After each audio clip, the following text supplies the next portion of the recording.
quero agradecer moitísimo a Asociación de Amigos e Amigas do Camiño Portugués a Compostela o haberme invitado a expoñer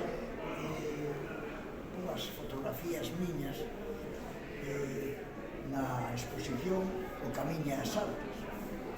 Eu sinto un pouco como asustado porque aquí está quizá o máis importante das artes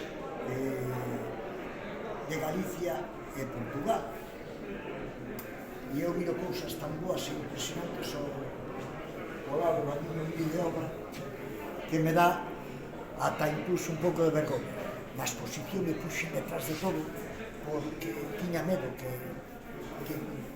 me dixera o que me dá por que interpretar esta obra. Como veredes, nelas son unhas fotografías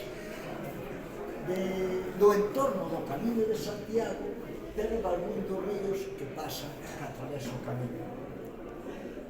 E eu lle ponía a estas fotos o título O Camiño da Maxia.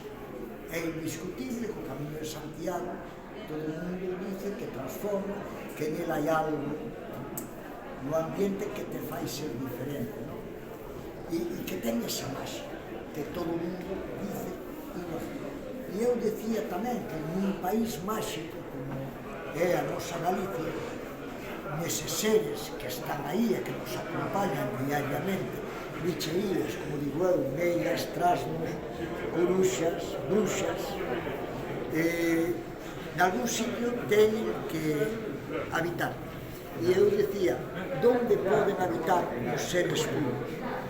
Pois na auga, e se esa auga ademais é no entorno do Camiño de Santiago, pois está por eso esta pequena colección do título O Camiño da Maxia. E eu me vou.